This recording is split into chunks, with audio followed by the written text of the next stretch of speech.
네, 이제 그래서 뭐 댁에서 복습을 하실 때 이제 기본서 있죠. 그거를 쭉 훑어보는 겁니다.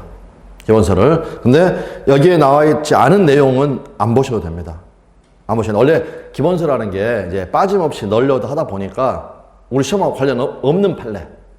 어차피 부동산 중개하고 관련 없는 그런 것들이 들어가 있는 게 꽤 많습니다. 꽤 많고, 그러면 이제 그런 부분들 아예 안 들어본 이야기 같다? 그럼 거기는 일단 패스하셔도 상관이 없고요. 그 다음에 뭐를 조금 주의해 주시면 되냐면, 우리 이제 시험에 교재를 보게 되면 출제 회차가 좀 적어져 있습니다. 가령 법률행위의 종류 해가지고 이쪽에 조그맣게. 근데 제가 아까 말씀드렸지만, 유증, 재단법인 설립행위, 상대방 업무 단독행위는 작년, 재작년 33회, 32회에도 다 출제됐고 정답 지문이었습니다. 그런데 우리 교재를 보면 24, 25회 이렇게만 적어져 있습니다. 그러니까 여기는 크게 신경 쓰지 마라.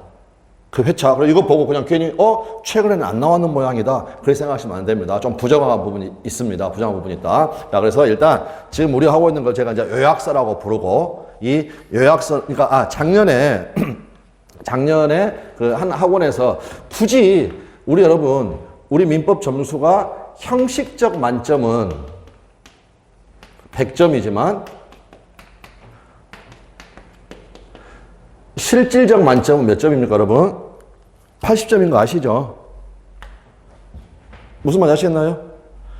아니, 예를 들어서 우리가 가령 개론에서 100점을 맞고 민법에서 20점을 맞았다 하면은 평균은 60점이지만 꽈락이 돼버리니까 합격이 안 되지 않습니까? 그래서 형식적으로는 100점이 만점이지만 실질적으로는 몇 점만 맞으면 된다. 80점. 네, 요 부분이 의미한 바는 상당히 큽니다. 상당히 크다. 왜냐하면 너무 복잡한 판례. 여기다가 우리가 에너지를 낭비할 필요는 없다는 겁니다. 없다라는 거. 그래서 결국에는 출제된 거, 중요한 거, 이걸 위주로 반복하는 거. 이제 그 구체적인 의미가 뭔가는 조금씩 계속 더 공부하시다 보면 무슨 말씀인지 아실 겁니다. 그래서 지금 여기 방금 우리가 쭉 봤던 요 부분 같은 경우에는 뭡니까? 나중에 보면 결국에는 반복입니다. 그냥 단순 암기 부분들. 네, 그 정도로 봐두시면 되겠고요. 그 다음에 효력 규정 위반효가 나와 있죠. 근데 아까 우리 이 효과는 이미 했습니다. 뭐라고 했습니까? 무효라고 했죠. 무효. 그런데 이제 무효 뒤에 가가지고 우리가 법률행위 무효와 취소라는 부분을 공부를 하게 되면 어떤 부분이 나오냐면 무효의 종류라는 부분이 나옵니다. 무효의 종류. 그래서 거기 확정 무효다, 절대적 무효다 이런 부분을 전부 다 무효의 종류와 관련된 부분입니다. 무효 종류와 관련된 부분. 그래서 그 무효 부분 거기를 공부를 하게 되면 당연히 알 수 있는 부분이고, 내용 자체는 지금은 확정적 무효, 여기에 원칙이다. 그러면 무효 종류에서 보면 확정적 무효와 불확정적 무효가 있습니다. 불확정적 무효는 우리가 또 뭐라고 하느냐? 유동적 무효라고 합니다. 그러면 앞에 적어져 있는 게 다 원칙입니다. 무효 종류, 확정적 무효, 불확정적 무효가 있는데 앞에 적어져 있는 게 다 원칙. 그러니까 여기는 그냥 특별히 신경 쓰지 마시고 그냥 확정적 무효다. 그럼 예를 들어서 여기 불확정적 무효 같은 경우는요. 예를 들어서 갑이라는 사람이 건물을 소유하고 있는데요. 이제 을이라는 사람한테 아까 상추면 수프에서 수가 뭐였냐면 대리권 수여행위. 더 줄여서 수권행위라고 합니다. 대리권을 주지도 않았는데요. 을이라는 친구가 병이라는 사람한테 가가지고 이제 어떤 경우냐면 우리 판례들을 보면은 아버지고 아들이고 그 다음에 아내고 남편이고 이렇게 돼가지고 아버지 부동산인데 아버지가 아들한테 내 부동산 너가 가서 파는 계약 체결해라. 대리권도 안 줬는데 위임장을 위조해가지고 가서 병한테 팔아버리는 겁니다. 매매 계약을 을이가 체결하는 거죠. 대리행위를 했는데 대리권이 있다 없다? 없다.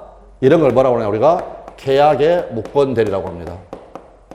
별거 아닙니다. 대리권 없이 매매계약 체결을 했다. 매매를 체결했다. 대리에서 다 공부를 하는데 여기에 대해서 우리 법은요 어떻게 규정을 하고 있느냐. 대리권 없는 자가 타인의 대리인으로 한 계약은 본인이 아버지가 이를 추인하지 않으면 본인한테 효력이 없다. 이렇게 적어져 있습니다.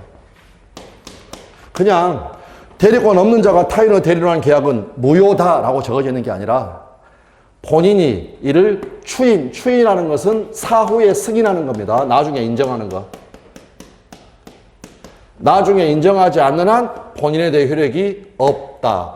효력이 없다니까 이거는 무효라는 말이죠. 그러니까 이 매매계약은 무효입니다. 근데 보십시오. 나중에 아버지가 아유 그래도 내 자식인데 해가지고 사후에 이거를 그냥 인정을 해버리면 어디에 나는 겁니까? 효력이 있다라는 거죠. 자, 이해되셨나요? 그래서 이런 것을 뭐라고 하느냐? 불확정적 무효, 유동적 무효. 무효는 무효인데 유효로 뒤바뀔 수도 있으니까. 근데 이거는 예외적인 거고 특별한 나중에 우리가 여러분 저 유동적 무효는 세 종류를 다 공부를 합니다. 그 특별한 말 없으면 전부 다 뭐다? 확정적 무효다. 딱 처음부터 무효로 확정됐다는 겁니다. 처음부터 무효로 확정됐다라고 되어 있고요. 그 다음에 이제 무효 종류에서 나중에 무효 종류에서 다시 다 공부합니다. 절대적 무효와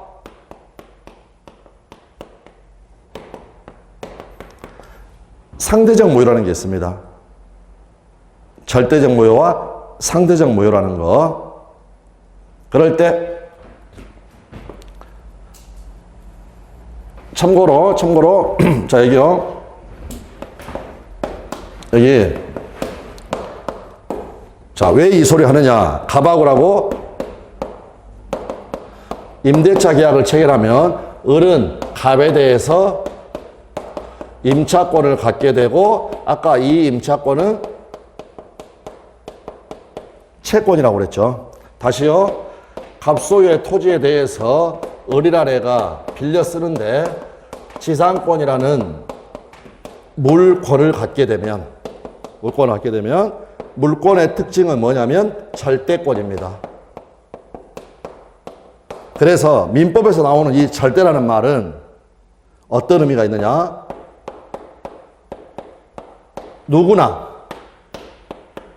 누구에게나 모든 사람한테. 그런데 거기에 비교를 해가지고 채권은 뭐라고 하느냐? 상대권이라고 부릅니다. 누구한테만 주장할 수 있냐면 자기 임대인한테만. 그러니까 주인 바뀌어버리면 원칙적으로 애한테는 주장을 못하게 되는 거고. 물권은 절대권이니까 모든 사람한테 누구에게나 주장할 수 있으니까 소유자가 바뀌어도 애한테도 주장할 수 있는 거고. 그래서 여기 보십시오. 절대적 무효라는 것은 누구나 주장할 수 있고 누구에게나 주장할 수 있는 것. 이거를 절대적 무효라고 하는 겁니다. 절대적 무효. 그래서 여기 보십시오. 주장할 수 있다는 말은 달리하면 대항할 수 있다. 그래서 일단 감 안 오셔도 그냥 한번 읽어보십시오. 누구에게나 주장할 수 있으니까 선의의 제3자에게도 대항할 수 있다. 대항할 수 있다는 말은 주장할 수 있다. 그 다음 지문 봐보십시오. 우리 기출 지문은 아닌데 타 시험에서는 엄청나게 많이 나온 겁니다. 같은 취지의 지문이 우리 시험에 나온 적도 있고요. 여기 말고 다른 쪽에서 강행법규에 위반한 자가 스스로 그 약정에 무효를 주장하는 것은 특별한 사정이 없는 한 신의 측에 반하는 것이라고 할 수 없다. 이 말은 신의 측 위반이 아니다. 이 말은 주장할 수 있다 없다? 있다. 그러면 왜냐? 누구나 주장할 수 있으니까. 강행법규 위반한 자도 누구에 들어가니까. 누구나 주장할 수 있으니까. 그래서 이 개념은 앞으로도 여러 번 나옵니다. 여러 번 나오니까 지금 감만 잡아두시고 방금 제가 아까 여기 오히려 이거 가지고 채권하고 물권하고 비교하셔가지고 채권은 상대권이라고 부르고 그 다음에 물권은 절대권이라고 부를 때 민법에서 나오는 그 절대라는 말은 모든 사람에 대한 관계에서 모든 사람에 관계에서 네, 그 느낌을 봐두시면 되겠습니다. 자, 그 다음에 이제 부당이득 반환 거기 담배 사재기 사건이 있는데 그거는 일단 패스하셔도 되겠습니다. 일단 연관되는 부분에서 말씀을 드리겠습니다. 자, 잠깐 멈추셔가지고 오늘 그 OX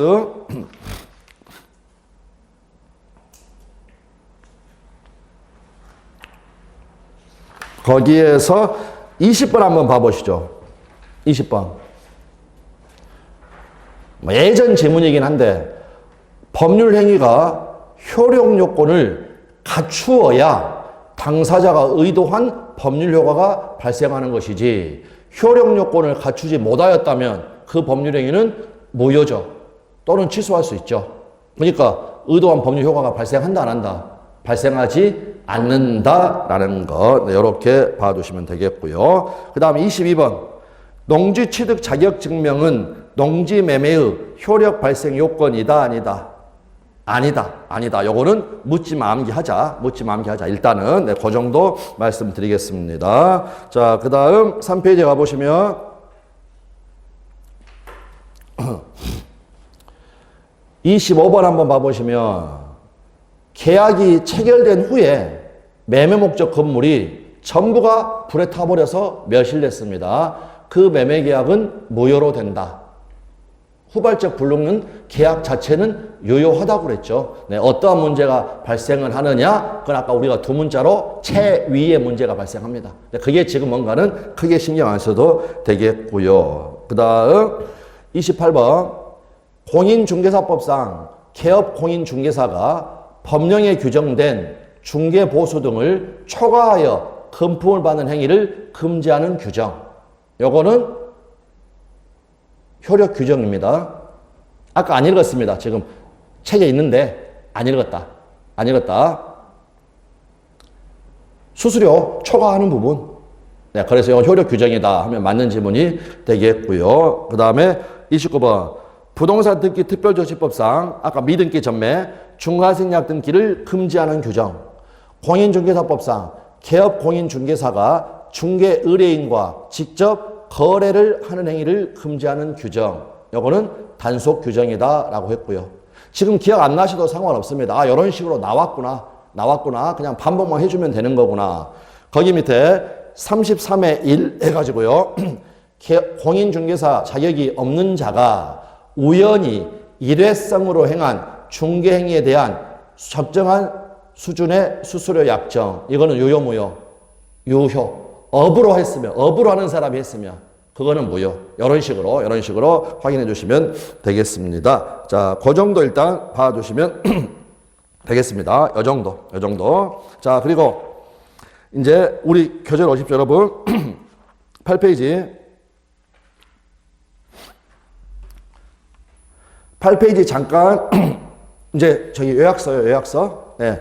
8페이지 제일 위에 조문 읽어보고 다시 앞으로 아까 담배 사재기 사건이라고 적어진 대로 갈 겁니다. 자, 화가적 사에서 법률행위 목적의 사회적 타당, 사회적으로 타당해야 된다는 겁니다. 그럴 때 거기 103조를 봐보십시오. 반사회질서의 법률행위, 선량한 풍소, 기타 사회질서에 위반한 사항을 내용으로 하는 법률행위는 무효로 한다라고 적어져 있습니다. 그러면 어떤 게 사회질서 위반이냐 아니냐 이거는 바로 밑에 보시는 것처럼 제가 쭉 적어놨습니다. 지금까지 우리 시험에 나온 것들 거기 표 제목만 한번 봐보시겠습니까? 반가로 2번 밑에 반사회질서 행위에 해당하기 때문에 무효인 경우 반사회질서 행위에 해당한다. 다른 말로 사회질서 위반이다. 같은 말입니다. 일단 제목만 우측에 가보시면 반가로 3번에 반사회질서 행위에 해당하지 않는 경우 이런 제목들이 나와 있습니다. 그런데 매년 한 문제씩 나오는 서비스 부분입니다. 결과적으로 자 그렇게 일단 봐두시면 되겠고요. 그 다음에 이제 하나씩 공부를 해갈 건데 처음에 이걸 다 하는 건 아니고 그냥 간단한 겁니다, 여러분. 아까는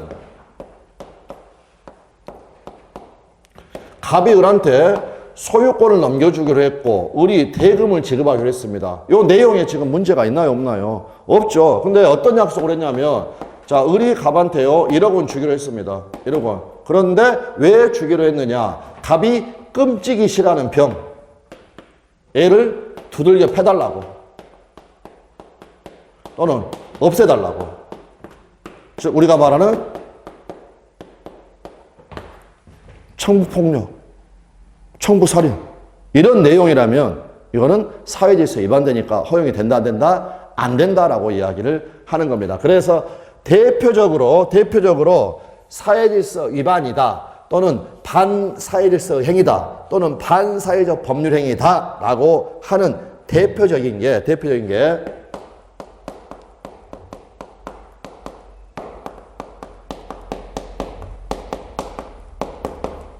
이거 지금 1억 줘가지고 얘한테 지금 범죄를 조장 유발하고 있죠.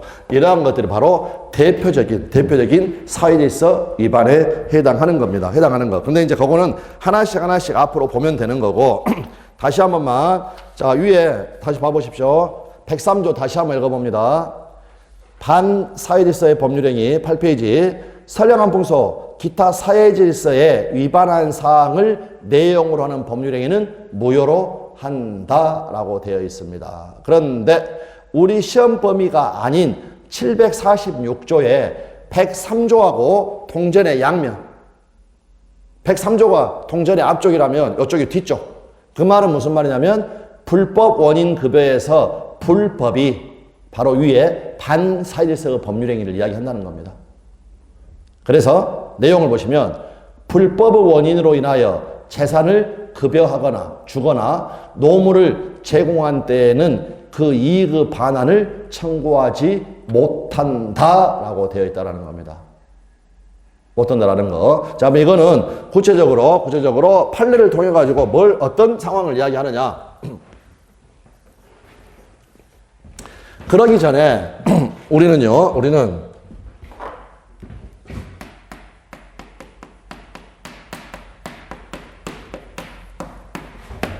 묻지 맘기할 거. 자, 예를 들어서 갑하고 을하고 가령 매매계약을 체결했습니다. 그런데 이 매매계약이 무효라고 전제를 해봅니다. 그러면 묻지 맘기할 것은 뭘 묻지 맘기하냐면 무효의 일반적 효과.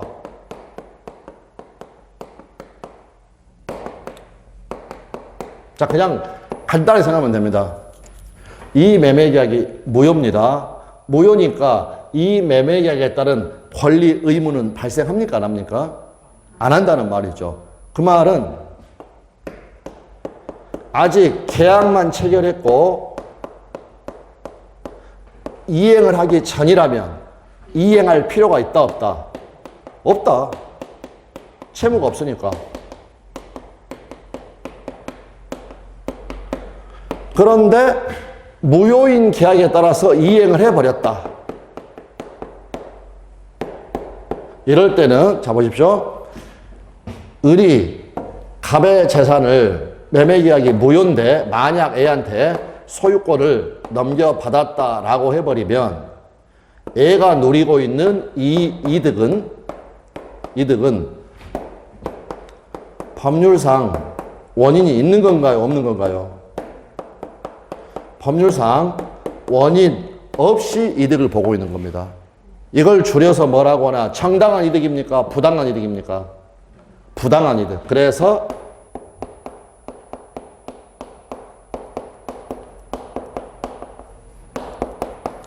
부당이득으로 반환이 돼야 된다는 거. 그래서 법률상 원인이 없이 이런 이행이 이루어졌을 때는 이때는 부당이득으로 반환돼야 된다. 다시 한 번만. 계약이 무효다. 이행하기 전이면 이행할 필요가 없다. 그런데 이행을 했다면 어떻게 된다? 부당이득으로 반환되어야 한다. 그런데 이 부당이득 반환이 금지가 되는 경우가 아까 우리가 읽었던 746조 불법 원인 급여에 해당하면 그때는 반환을 못 받는다는 겁니다. 반환 못 받는다. 자, 이거는 판례로 가겠습니다. 아까 잠깐 이름만 적어져 있었던 담배 사재기 사건.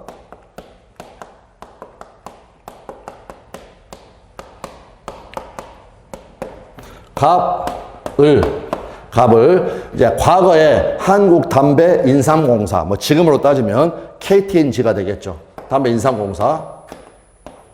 그래서 여기가 담배. 그 다음에 사재기를 하는 겁니다. 1억 원어치 담배에 대해서 매매 계약을 체결을 했습니다. 그런데요, 여러분, 아무나 담배 인삼공사에서 담배 살 수 있습니까? 없습니까? 없습니다. 우리가 편의점에서 사는 건 말고.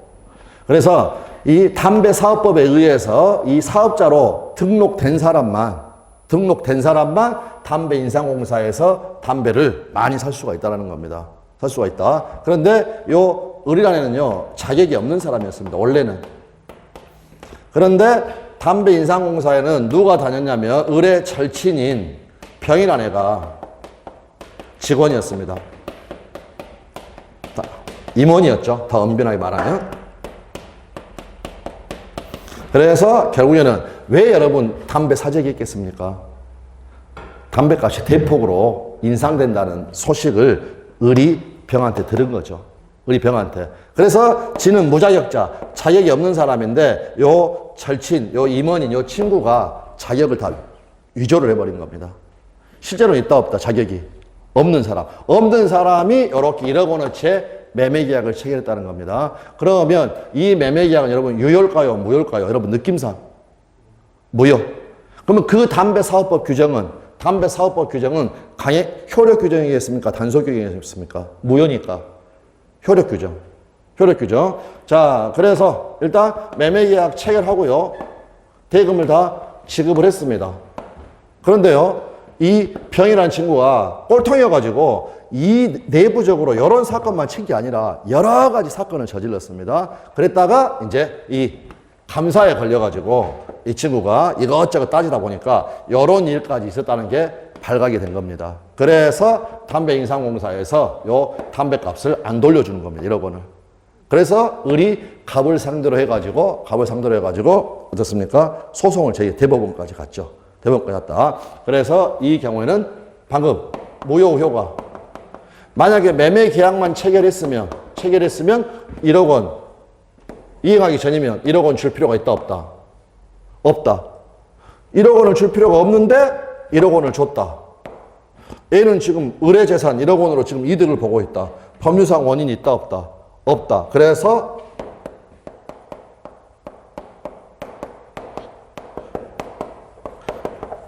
부당이득으로 반환해줘라 라고 해서 담배값을 돌려받은 겁니다. 이게 무효 효과입니다. 이해되셨나요? 이 매매계약은 담배사업법이라는 강행규정을 위반해서 무효니까 무효 효과. 이행하기 전이라면 1억 원 줄 필요가 없는데 이행할 필요가 없는데 1억 원을 줬다. 그러니까 이건 부당이득으로 이 1억 원은 반환되어야 한다라고 이야기를 했다라는 겁니다. 자, 비교 판례. 어떤 거냐면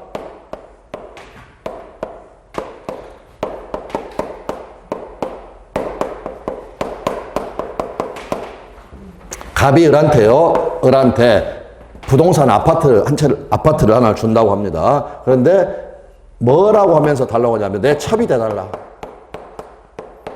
첩이 돼달라고 하면서 아파트를 준다고 하는 겁니다. 좋다고 하는 거. 이게 바로 사회 질서 위반입니다. 일부 일체라는 우리 가족법의 가족 질서. 자, 그러면 증여계약은 유효 무효. 무효니까 이 계약만 체결했다. 아파트 줄 필요 있다 없다? 없다. 그래서 이행 전이면 이행할 필요가 없습니다. 그런데 실제 사건에서는 갑이 을한테요 이 아파트를 다 줬습니다. 다 줬다. 그러면 일반적인 무효에서는 아까 부당이득으로 반환받을 수 있다고 그랬죠. 그런데 이게 바로 사회질서 위반되는 원인으로 급부가 이루어졌기 때문에 뭐에 해당한다? 불법 원인에 해당한다. 그러므로 이 경우에는 부당이득 반환이 된다 안 된다? 안 된다라는 거. 무슨 말씀인지 아시겠습니까? 그러면 우리 판례는요. 우리 판례는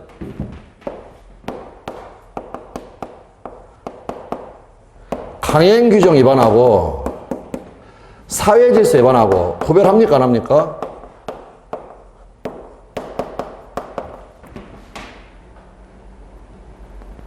구별합니까? 안 합니까? 우리 판례는 강행 규정 위반하고 사회 질서 위반 구별한다 안 한다?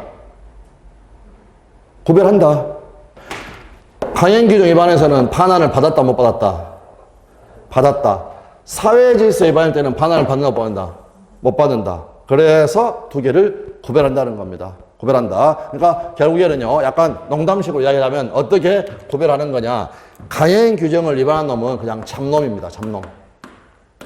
사회 질서를 위반한 놈은요, 천하의 잡놈, 천하의 잡놈. 급이 다르죠. 천하의 잡놈, 이렇게 이야기를 했다라는 겁니다. 자, 근데 이제, 그럼 여기가 부당이득 반환이 아까 이렇게 적으면 741조가 부당이득 반환인데 된다, 안 된다? 안 된다라는 거. 근데 이제 이번에는 뭘 한번 생각해 볼 수가 있냐면은요. 아까 매매라든지 법률행위를 통해 가지고 을한테 소유권이 넘어가려면 첫 번째 이 증여계약이 뭐라고 그랬습니까? 유효해야 한다고 그랬죠. 두 번째 애한테 소유권이 있을 거. 세 번째 애한테 등기가 돼 있을 거. 그러면 이 증여계약이 지금 무효입니다. 첫 번째 요건이 갖춰지지 않았다라는 거. 무효인 원인으로는 소유권이 넘어간다 안 넘어간다? 안 넘어간다 라고 생각할 수 있다는 겁니다. 그래서 요 갑 쪽에서 어떻게 했냐면 여기 안 되니까 부당이득 반환 청구가 안 되니까 불법원인 급여여서 부당이득 반환 청구가 안 되니까 나중에 우리가 물권법에서 배우는 게 뭐가 있냐면 여러분 소유물 반환 청구라는 게 있습니다.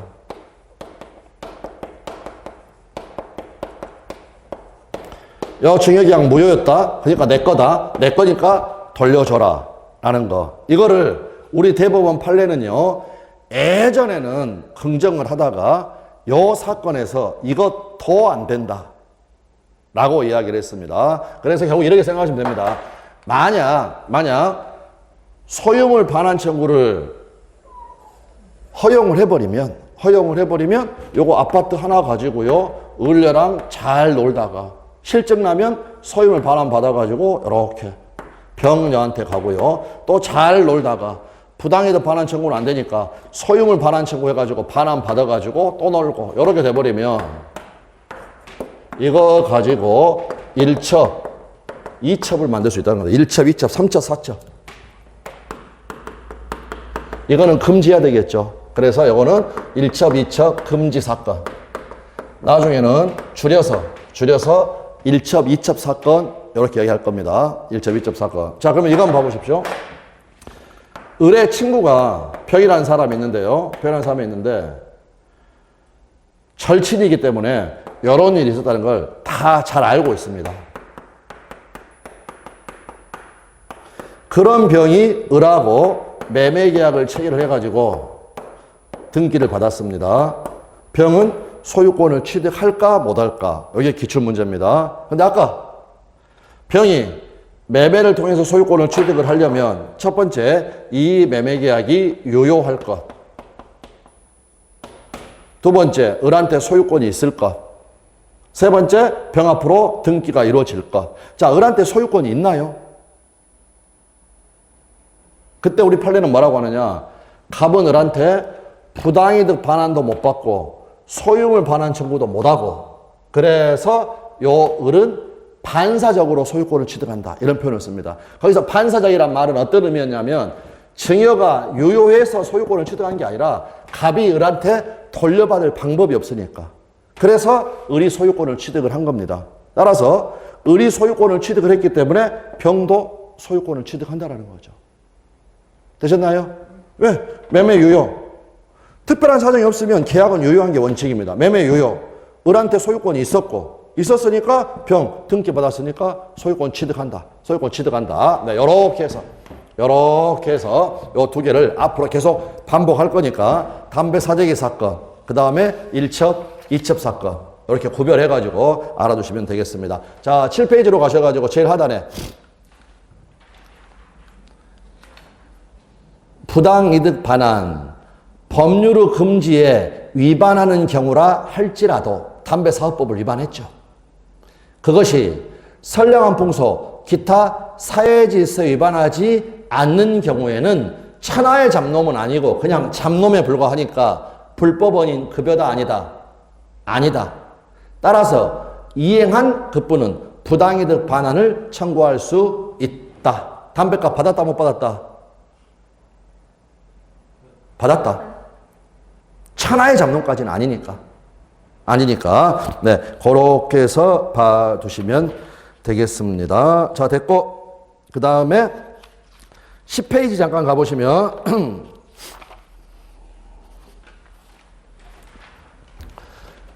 방금 체크했던 부분만 보겠습니다. 제일 위에 방가로 4번 사회질서 위반의 효가 나와 있고요. 거기 큰 줄로 세 번째 줄까지 내려오시면 불법 원인 급여 했고 가로에가 첩계약 판례에 나와 있죠.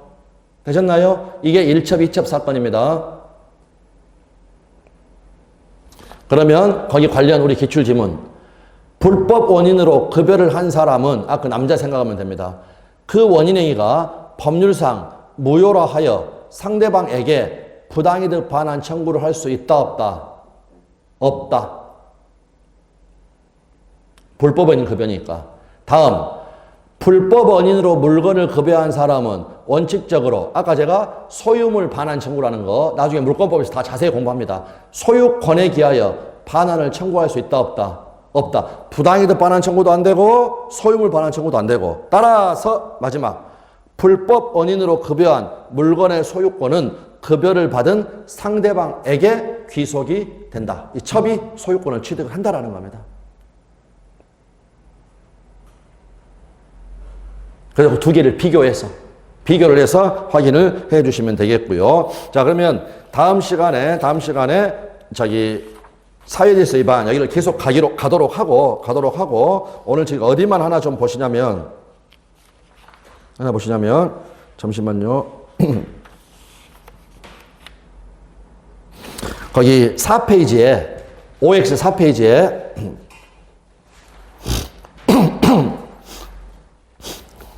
52번 1첩 2첩 사건 첩계약 대가로 아파트 소유권을 이전하여 주었다면 부당이득을 이유로 그 반환을 청구할 수 없고 소유권에 기하여 반환을 청구할 수도 없다. 되셨죠? 그러니까 첩한테 소유권이 넘어갔다는 겁니다. 귀속됐다. 따라서 53번 첩계약의 대가로 아파트 소유권을 이전받은 첩으로부터 그 부동산을 전득한 자, 아까 절친병 선의인 경우에 한하여 아파트의 소유권을 취득할 수 있다. 선이라는 게 몰랐다는 거죠. 뭡니까? X입니까? 아까 절친이니까 얘는 이런 사실 다 알고 있다니까요. 다 알고 있다. 알았어도 소유권 취득한다. 알았어도. 근데 여기는 선의인 경우에 한하여 소유권을 취득한다라고 되면 잘못됐죠. 알았어도 절친이었으니까 내 막 다 알았어도 소유권을 취득한다. 알아서 소유권 취득한다. 그래서 거기만 다시 한번 그립니다. 다시 한 번만. 방금 여기 자 증여계약 해가지고 첩이 돼달라는 이렇게 해가지고 소유권을 넘겨줬습니다. 그러면 소유물 반환 청구도 안 되고 부당이득 반환 청구도 안 되고 결국에 이 아파트는 누구 거다? 친구. 여기 전득자라고 표현되어 있죠. 매매계약하고 등기 받았다. 그럼 보십시오. 아까 말씀드렸던 거 제가 요건이 매매가 요요할 것. 지금 이 매매에 대해서는 특별한 말이 없으니까 매매는 요요합니다. 자, 을한테 소유권 있었습니까? 소유권 있었고 병 앞으로 등기됐습니까? 됐죠. 그러니까 이 병이 이러한 사실을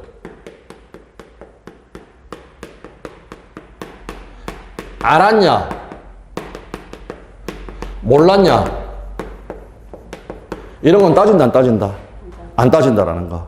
안 따진다라는 거. 자, 그렇게 해서 요 내용을 알아두셔야 됩니다. 그리고 이거 첩계약 사건은 여기까지 알아두셔야 이거하고 비교되는 판례가 있습니다. 비교되는 판례. 그러니까 요거 통해 가지고 알아두시고 그 다음에 다음 시간에 계속 이어서 거기 사회질서 위반, 네, 그 부분 보도록 하겠습니다.